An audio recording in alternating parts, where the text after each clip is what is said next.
Gubernur Jakarta Pramono Anung pada Minggu siang memberikan bantuan makanan, pakaian, dan keperluan bayi kepada korban kebakaran di Kapuk Muara Penjaringan, Jakarta Utara. Dan di lokasi lain diduga akibat korsleting, 3 kios di Kelapa II Kabupaten Tangerang ludes dilalap api pada Minggu malam. Kami rangkum informasinya dalam Metropolitan.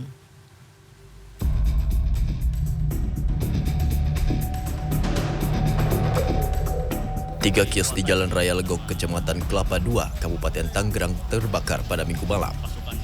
5 mobil pemadam kebakaran dari Mako Curug, Pos Kelapa II, Pos Legok, dan Pos Paramon dikerahkan untuk memadamkan api. Menurut Komandan Pos Damkar Kelapa II, korsleting di kios penjualan bahan variasi kendaraan diduga memicu kobaran api.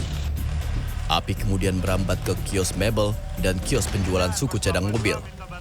Satu mobil yang berada di dalam kios suku cadang juga hangus dilalap api. Api berhasil dipadamkan 1 jam kemudian. Tidak ada korban jiwa maupun luka akibat kejadian ini.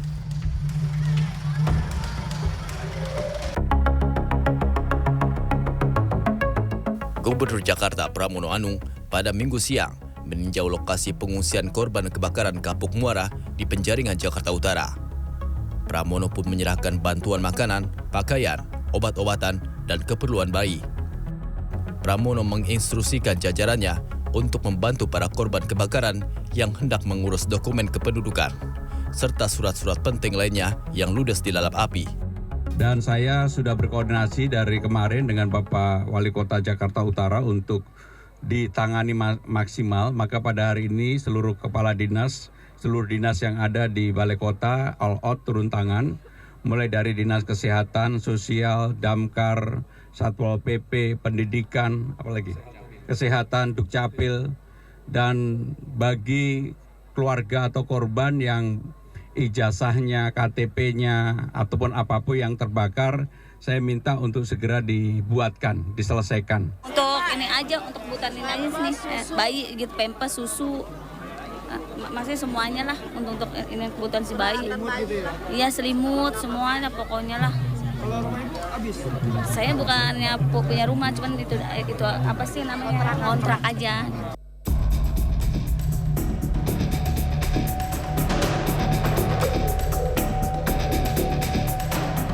Kebakaran yang menghanguskan 485 rumah semi permanen ini terjadi pada Jumat siang 6 Juni 2025. Sekitar 1.300 warga mengungsi. Sejumlah warga kebakaran menempati tenda pengungsian yang dibangun oleh BPBD setempat. Namun ada pula yang terpaksa mengungsi ke kandang kambing lantaran tidak kebagian tempat di tenda. Hingga saat ini, tim Puslap 4 Mabes Polri dan Polres Metro Jakarta Utara masih menyelidiki pemicu kebakaran.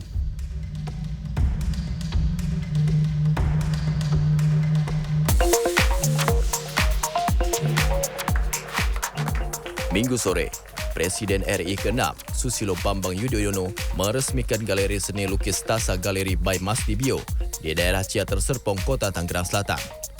Peresmian galeri sekaligus menandai pameran tunggal ke-51 pelukis Mas Dibio. Dalam pameran bertema Bongkahan Emas di Stasa, pelukis Mas Dibio memamerkan karyanya yang syarat akan makna serta imajinasi. SBY memuji karya seni juniornya saat SMA di Pacitan ini. SBY pun menyebut Mas Dibio adalah seniornya di dunia lukis. Peresmian Stasa Galeri juga dihadiri Menko Bidang Infrastruktur dan Pembangunan Wilayah Agus Harimurti Yudhoyono, Menteri Ekonomi Kreatif Teuku Rifki Harsha, Wamen ATR BPN Osi Darmawan, serta Wakil Wali Kota Tangerang Selatan Pilar Sagaisan. Mengumpulkan para pelukis yang seperti Mas Dibio yang untuk pengembangan untuk seni budaya, khususnya pelukis-pelukis Indonesia yang mempunyai pengembangan diri dalam memberikan ide dan terus terang aja Stasa Galeri ini, kita membuka Stasa Galeri ini di Stasa Building, kita juga mensupport UMKM di Tangsel khususnya ya. Dalam pameran tunggalnya kali ini, Mas Dibio memamerkan 26 lukisan. Tim Liputan CNN Indonesia. Tagar Save Raja Ampat viral di media sosial. Masyarakat khawatir tambang nikel di Raja Ampat merusak keberlangsungan alam di kawasan itu. Aktivis lingkungan pun mempertanyakan mengapa kegiatan penambangan di Raja Ampat baru di-stop usai jadi viral di media sosial. Simak ulasannya berikut ini untuk Anda.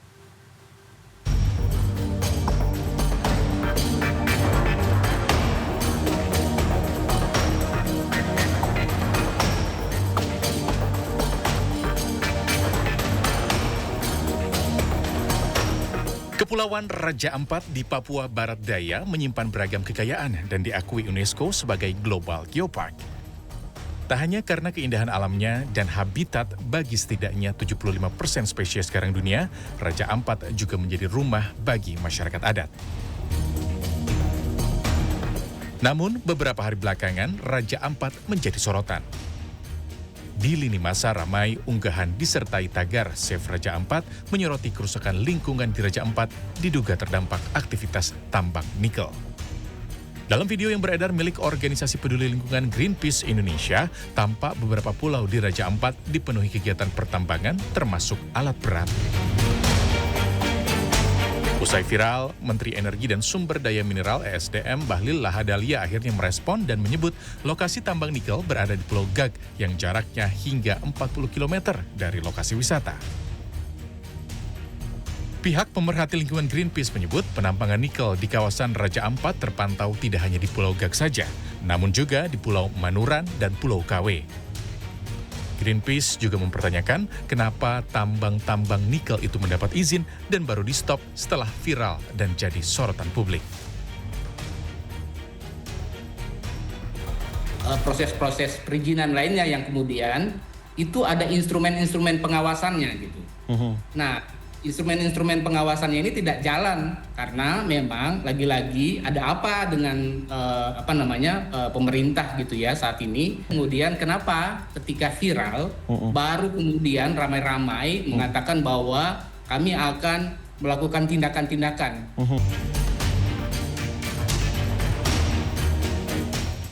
Pada Sabtu kemarin, rombongan Menteri SDM didampingi Gubernur Papua Barat tiba di lokasi tambang nikel PT Gag Nikel, anak perusahaan Antam yang berada di Pulau Gag. Kedatangan rombongan disambut ratusan warga dan pekerja tambang yang menolak penutupan tambang PT Gag Nikel. Mereka meminta tambang segera beroperasi kembali. Usai berdialog dengan warga, rombongan meninjau area tambang yang telah selesai dieksploitasi dan akan memasuki tahap reklamasi dan reboisasi. Nanti kita evaluasi ya, kita evaluasi total, baru kemudian kita membuat keputusan. Ya, sekarang kan penghentian sementara kan terjadi. Nanti kita lihat, kan ada pasti Menteri juga LHK dari lingkungan. Kementerian SDM dan Kementerian LHK menghentikan sementara aktivitas penambangan di 4 perusahaan tambang. Selain PT Gag Nikel, terdapat pula PT KW Sejahtera Mining, PT Anugerah Surya Pratama, dan PT Mulya Raimond Perkasa. Sebelumnya, saat tiba di Bandara Domin Edward Osok Sorong Sabtu siang, Menteri SDM Bahlil Lahadalia diteriaki oleh massa yang tergabung dalam Koalisi Selamatkan Alam dan Manusia Papua. Massa yang terdiri dari aktivis lingkungan, mahasiswi, dan LSM yang sudah menanti sejak subuh kecewa setelah mengetahui Menteri ESDM tidak akan menemui mereka di pintu kedatangan. Sementara itu, Menteri Lingkungan Hidup Hanif Faisal Nurrafiq dalam jumpa pers pada Minggu siang meminta pemulihan dampak penambangan di Kepulauan Raja Ampat. Kementerian Lingkungan Hidup juga meminta peninjauan kembali izin perusahaan tambang dan akan mengajukan gugatan jika ditemukan pelanggaran. Tim Liputan